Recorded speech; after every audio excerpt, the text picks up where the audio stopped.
तो एडमिट किया। उसके बाद पर इलाज नहीं मिलने के कारण मेरे लड़के का डेथ हो गया। वसई विहार के डॉक्टर ही यमराज बनकर जनता पर टूट पड़े हैं। ये पूरा मेडिकल घोटाला है। का जो ट्रीटमेंट कर रहे हैं उनको जरूरी था कि उनको ऑक्सीजन सप्लाई कंटिन्यूस मिलती रहे। मेडिकल ब्रेथ केयर हॉस्पिटल के लापरवाही की वजह से आज उन्होंने अपना बेटा खोया है। ये हॉस्पिटल की अभी केस नहीं है। इस हॉस्पिटल पे 2022 में भी एक FIR हुआ है। 2021 में सुरेखा वाल्के ने इनका कैंसलेशन ऑर्डर दिया है, लेकिन सुरेखा वाल्का जी के जाने के बाद वहाँ पे भक्ति चौधरी मैम आती है और इसको रीइंस्टेट करती है। क्या हमने किस आधार पे इसको रीइंस्टेट किया? जब आपको पता है यहाँ पे नेग्लिजेंस हो रहा है, यहाँ पे लोगों के जान के साथ खेला जा रहा है। गाजी हॉस्पिटल में हमने इसे एडमिट किया था। हॉस्पिटल के जो डॉक्टर है उन्होंने इंजेक्शन दिया, उसे पूरी बॉडी में ब्लैक छाले पड़ गए, फिर उसकी काकड़ी निकलने लगी। एक दौर था जहां डॉक्टरों को भगवान का दर्जा दिया जाता था। वहीं आज का दौर है जहां कुछ अस्पतालों ने इसे मात्र मुनाफे का व्यापार बनाकर रख दिया है। नमस्कार दर्शकों, मैं हूं आदित्य सिंह, मेरे साथ आप सभी देख रहे हैं नेशन नाउ 9। बड़ा दुख होता है इस सिस्टम के कारभार को देखकर, जहां एक पिता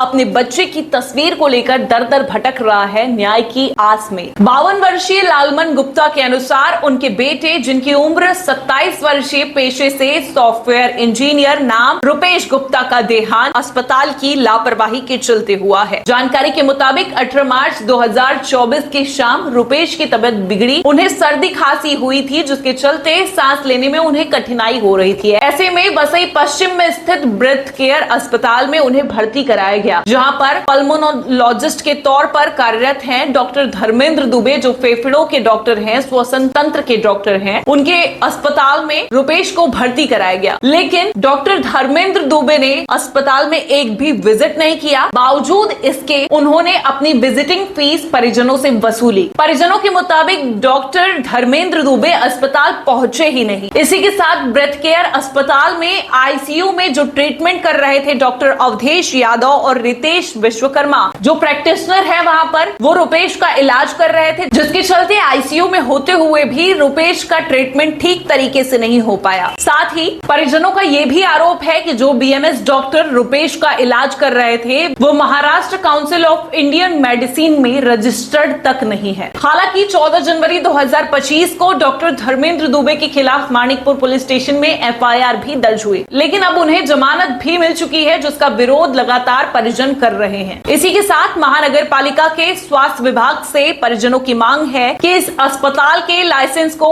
रद्द किया जाए। सुनिए इस पूरे विषय पर मृतक रुपेश गुप्ता के पिता का क्या कुछ कहना है। मेरे लड़के रुपेश गुप्ता का खांसी और सर्दी आ रही थी, इसके लिए ब्रेथ केयर हॉस्पिटल में 18 मार्च 2024 को एडमिट किया। उसके बाद 19 मार्च को प्रॉपर इलाज नहीं मिलने के कारण मेरे लड़के का 19 मार्च दोपहर 12 बजे करीब डेथ हो गया। डॉक्टर ने ना प्रॉपर ऑक्सीजन दिया। BMS डॉक्टर थे रितेश विश्वकर्मा और दूसरा अवधेश विश्वकर्मा स्टूडेंट था, और उन्होंने इंडियन मेडिकल काउंसिल में उनका रजिस्ट्रेशन भी नहीं हुआ था। और डॉक्टर धर्मेंद्र दुबे, मेरे लड़के की मृत्यु हुई, एडमिट किया, और जब तक मृत्यु हो गई तब तक उसने आया ही नहीं, और उसने मेरे फीस भी वसूल किया। जो हॉस्पिटल का विजिटिंग चार्ज होता है वो भी उसने वसूल किया, बिल में चार्ज किया। उसके बाद में मैंने सब रिपोर्ट हुआ, पुलिस ने पोस्टमार्टम करने के लिए भेज दिया। उसके बाद में फिर सिविल सर्जन का रिपोर्ट आया, तो 14 जनवरी 2025 को FIR 304 के कलम के तहत FIR हुआ। मृतक के पिता लालमन गुप्ता इस पूरे विषय को लेकर महानगर पालिका के जनता दरबार में पहुंचे, जहां पर उन्होंने महानगर पालिका के आयुक्त अनिल पवार और मुख्य चिकित्सा अधिकारी डॉक्टर भक्ति चौधरी के सामने न्याय की गुहार लगाई और अस्पताल के लाइसेंस को रद्द करने की बात कही। इस पूरे मसले पर गोल गोल घुमाते हुए डॉक्टर भक्ति चौधरी ने ये कहा कि ये मसला चिकित्सकीय लापरवाही का है। अब ऐसे में सिविल सर्जन इन पर कार्रवाई कर सकते हैं, हम तो किसी तरह की कोई कार्रवाई नहीं कर सकते हैं। हाल फिलहाल ब्रेथ केयर अस्पताल में किसी भी नए मरीज की भर्ती कराने से हमने रोका है। हालांकि ऑफ द रिकॉर्ड जो बातें सूत्रों के हवाले से सामने आई हैं, उनके अनुसार अब भी ब्रेथ केयर अस्पताल में भर्ती लगातार जारी है। अब सुनिए इस पूरे विषय पर युवा शक्ति से दीपक माचा ने क्या कुछ कहा है। देखिए, जैसा कि आपको पता है, हमारे भारत देश में वैद्यो नारायण हरि कहते हैं। का अर्थ है कि हम जो वैद्य है उनको नारायण की तरह मानते हैं। लेकिन हमारे वसई विहार में कुछ ऐसी घटना हो चुकी है कि जो वसई विहार के डॉक्टर ही यमराज बनकर जनता पर टूट पड़े हैं। एक अवधेश यादव और रितेश विश्वकर्मा, उसमें से एक BMS है और जिनका महाराष्ट्र मेडिकल काउंसिल में वो रजिस्टर्ड नहीं थे, बल्कि उनका इलाज कर रहे थे। और दूसरे एक मेडिकल स्टूडेंट थे जो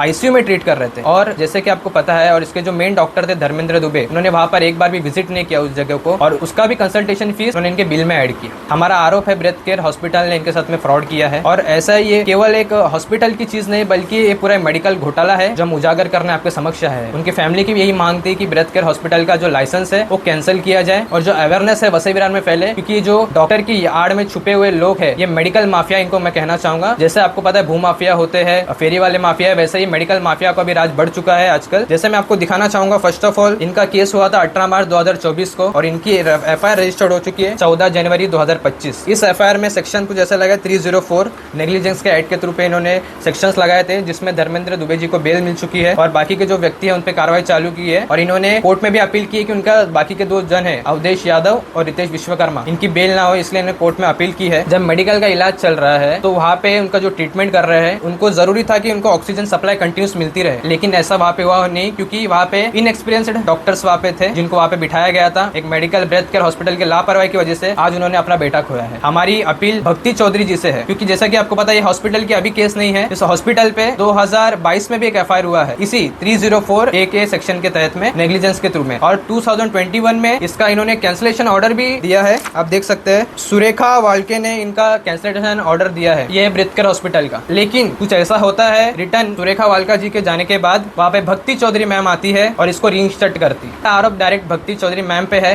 कि आपने किस आधार पे इसको रीइंस्टेट किया, जब आपको पता है यहाँ पे नेग्लिजेंस हो रहा है, यहाँ पे लोगों के जान के साथ खेला जा रहा है, आप किस आधार पे रीइंस्टेट कर सकते हैं। इन्होंने आपसे मिलने आते तब आप मिलते नहीं, और इस पे साफ तौर से हमें एक इशारा आपको देना चाहते हैं, अगर भक्ति चौधरी मैम इसके अंदर इन्वॉल्व है, हमें ऐसा लगता है, अगर भक्ति चौधरी मैम इसका जल्द से जल्द अगर हॉस्पिटल का लाइसेंस कैंसिल नहीं करती तो अगला आंदोलन भक्ति चौधरी मैम के कैबिन में होगा। और हमारा आरोप ये भी है कि भक्ति चौधरी मैम इसमें इन्वॉल्व है, हमें कहाँ पे ऐसा लगता है, क्योंकि इसको बचाने के पीछे कोई ना कोई तो है, और महानगर पालिका के आरोग्य अधिकारी अभी केवल एक ही है, वो है भक्ति चौधरी मैम। और हमसे उनसे भी यही अपील करेंगे कि इसका जल्द से जल्द लाइसेंस कैंसिल नहीं किया गया तो फिर आगे जो एक्शन होगा हमारी युवा शक्ति संगठन करेगी, और किस तरीके से करेगी आपको पहले से पता होगा, हमने पहले भी काम किए हैं। हम न किसी नेता से डर से रहते हैं, न किसी के ऑफिसर के डर से रहते हैं, हम युवा है, हमारी आवाज को आप दबा नहीं सकते, बाकी को आप किसी को भी दबा लो, आप कितने भी प्रयत्न कर लो, जितने आपकी ताकत होगी, हॉस्पिटल के ओनर से भी कहता हूँ, जितनी आपकी ताकत होगी वहां तक लगा लेना, हमारी युवा शक्ति को दबाने की कोशिश कर लेना, इसका अंजाम आपको बाद में पता चल जाएगा। जैसे कि हमारी मांग यही है कि जो हॉस्पिटल को है कम्प्लीटली बैन कर देना चाहिए ब्रेथ केयर हॉस्पिटल को, और हमारी मांग ये भी है इसी साथ में कि वसई विरार में जितने भी अस्पताल है इस तरीके से चल रहे हैं उन सबका ऑडिट किया जाए, जो उसके अंदर डॉक्टर्स है, स्टाफ है, क्या उनके पास अथॉरिटी है, क्या वो महाराष्ट्र मेडिकल काउंसिल में रजिस्टर्ड है, अगर नहीं है तो ऐसे हॉस्पिटल को ताला लगा देना चाहिए। और ब्रेथ केयर हॉस्पिटल पे जो कार्रवाई है हम जब तक नहीं होती तब तक शांत नहीं बैठेंगे, अगर मजबूरन अगर आपने हमको मजबूर किया युवा शक्ति को तो हम खुद ताला लगाने आ जाएंगे ब्रेथ केयर हॉस्पिटल पे। फिर जो अंजाम होगा, जो आपको FIR करने होंगे हम पे आप कीजिए, लेकिन जनता के साथ हम खिलवाड़ नहीं होने देंगे वसई विरार के। आप जो मेडिकल के नाम पे फ्रॉड चला रहे हो, अपनी दुकान चला रहे हो अपने कुछ नेताओं के आशीर्वाद से, तो ऐसे दबाव बनाने का कोई प्रयत्न ना करें, उनसे भी मेरी ये डायरेक्ट इशारा है उनको। जैसे कि इसमें एक आर्टिकल है, हमने अभी जस्ट पढ़ा है मिड डे में, यहाँ पे भक्ति चौधरी मैम को ऑफिशियल स्टेटमेंट है कि जो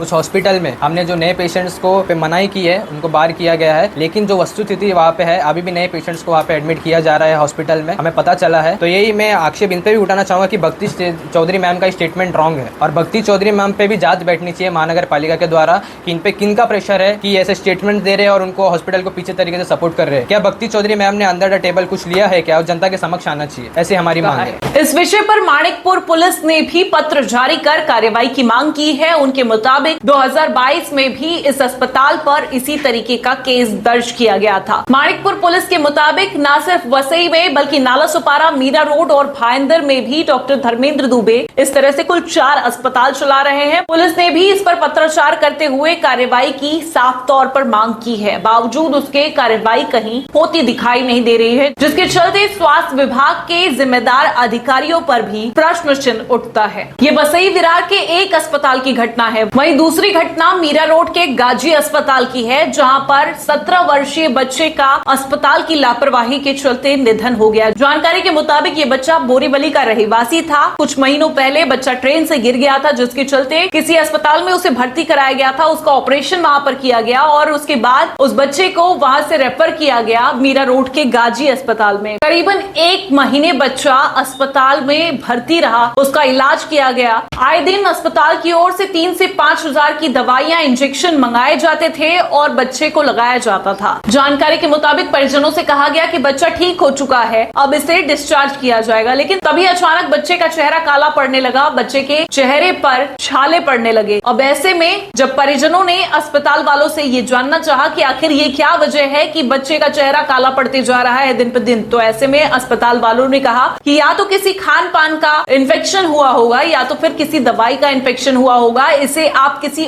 और दूसरे अस्पताल में ट्रांसफर कर दीजिए। परिजनों के मुताबिक अस्पताल वालों को ये पता लग चुका था कि बच्चे की मौत कभी भी हो सकती है। जब परिजनों ने अस्पताल वालों से बच्चे की इस हालत की वजह जाननी चाहिए तो अस्पताल वालों ने परिजनों के साथ में ज्यादती की, बदसलूकी की और बिना परिजनों के सहमति के आनन फानन में बच्चे को दूसरे अस्पताल ले जाया गया और आखिरकार बच्चे की मौत हो गई। तो आज के दौर में ये तो सिर्फ 2 अस्पताल के कारनामों के किस्से आपने सुने, ऐसे ही न जाने कितने अस्पताल हैं जो दिन रात सिर्फ और सिर्फ मुनाफा कमाने की होड़ में लगे हुए हैं। उनके लिए किसी भी पेशेंट के जान की कोई भी कीमत नहीं है। बुलंद इरादों की बुलंद आवाज।